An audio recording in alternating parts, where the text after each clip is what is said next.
AP వ్యాప్తంగా polling ముగిసినప్పటికీ కూడా key నియోజకవర్గాల మీద ఇప్పుడు అందరి దృష్టి ఉంది. ప్రధానంగా మనం చూసుకుంటే మంగళగిరి నియోజకవర్గంలో ఈసారి వైసీపీ జెండా రెపరెపలాడుతుందా లేదంటే అక్కడ టీడీపీ బాగా వేయబోతుందా అనే అంశానికి సంబంధించి అందరిలో ఉత్కంఠ నెలకొంది. మనం మంగళగిరి విషయానికి వస్తే 2019 ఎన్నికల సమయంలో మంగళగిరిలో మొత్తం 80% పోలింగ్ అయితే నమోదైంది. కానీ 2024 ఎన్నికల్లో మాత్రం 85% పోలింగ్ అయితే నమోదైంది. గతం కంటే మనం చూసుకుంటే 2019లో ఇక్కడ 2,20,000 ఓటర్స్ అయితే ఉన్నారు. ఇప్పుడు దాదాపుగా 2,60,000 మంది ఓటర్స్ ఉన్నారు. కానీ ఓటర్స్ వైజ్ గా కూడా చూసుకుంటే మంగళగిరిలో ఓటర్ల సంఖ్య కూడా పెరిగింది.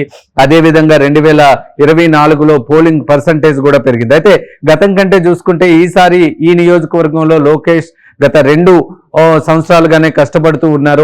ఆ నియోజకవర్గం మీదే ఫోకస్ పెట్టారు.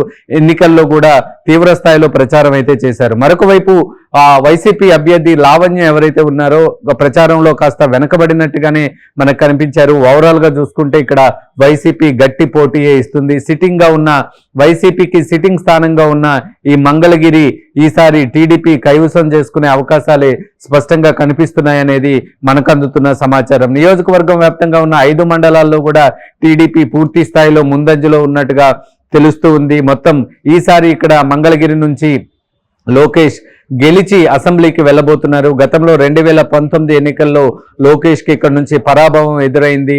ఎమ్మెల్సీగా తర్వాత ఎంపికైన తర్వాత మంత్రిగా కూడా కొనసాగారు. అయితే ఈసారి మాత్రం లోకేష్ ఇక్కడ నుంచి ఎమ్మెల్యేగా గెలుపొందుతున్నారు అనేదైతే టీడీపీ వర్గాల నుంచి మనకు అందుతున్న సమాచారం. మరొక వైపు వైసీపీ శ్రేణులైతే మంగళగిరిలో చాలా టైట్ ఫైటే ఉంటుంది. ఈసారి టీడీపీ నుంచి చాలా గట్టి పోటీని ఎదుర్కొన్నాము అనే కామెంట్స్ అయితే చేస్తూ ఉన్నారు. అయితే చూడాలి ఓవరాల్ గా మంగళగిరిలో ఈసారి పరిస్థితులు ఎలా ఉండబోతున్నాయి అనేది. ఓవరాల్ గా మనం చూసుకుంటే 85% అయితే పోలింగ్ నమోదైంది. అంటే 5% వరకు పోలింగ్ పెరిగిన పరిస్థితి అయితే స్పష్టంగా కనిపిస్తుంది.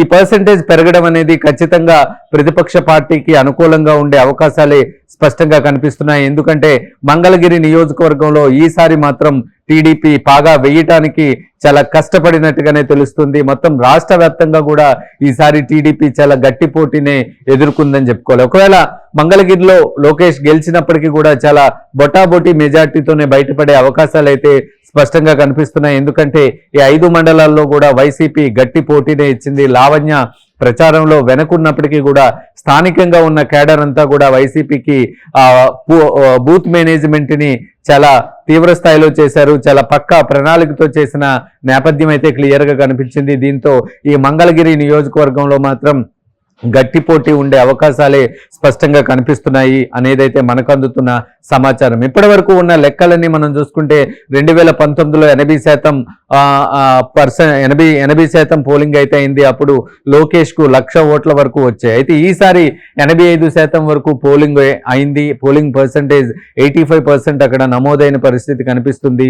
ఈసారి అక్కడ ఓటర్లు కూడా పెరిగారు. అంటే యువత ఎక్కువగా ఈసారి ఓటర్లుగా ఉన్న నేపథ్యంలో టీడీపీకి ఈసారి ఇక్కడ ఛాన్స్ ఉండే అవకాశాలే క్లియర్ గా కనిపిస్తున్నాయి. ఉన్న 5 మండలాల్లో కూడా టీడీపీ కాస్త ముందంజలో ఉండే అవకాశాలే స్పష్టంగా కనిపిస్తున్నాయి. ఏదేమైనప్పటికీ కూడా మంగళగిరి మీద అధికార పార్టీ ఇంకా హోప్స్ తోనే ఉందని చెప్పుకోవాలి. మరొక వైపు ప్రతిపక్ష పార్టీ మాత్రం మంగళగిరి ఈసారి మాదే అంటూ ఉన్నాయి. మొత్తం చూడాలి జూన్ 4వ తారీఖున మంగళగిరి అంశానికి సంబంధించి మంగళగిరి నియోజకవర్గానికి సంబంధించి ఎటువంటి ఫలితాలు రాబోతున్నాయి. టీడీపీ ఊహించినట్టుగానే ఈసారి మంగళగిరిలో టీడీపీ జెండా ఎగరవేయబోతున్నారా లేదంటే సిట్టింగ్ స్థానాన్ని అదే విధంగా వైసీపీ కాపాడుకునే అవకాశాలు కనిపిస్తున్నాయి అనేది జూన్ 4వ తారీఖున తెరపడనుంది.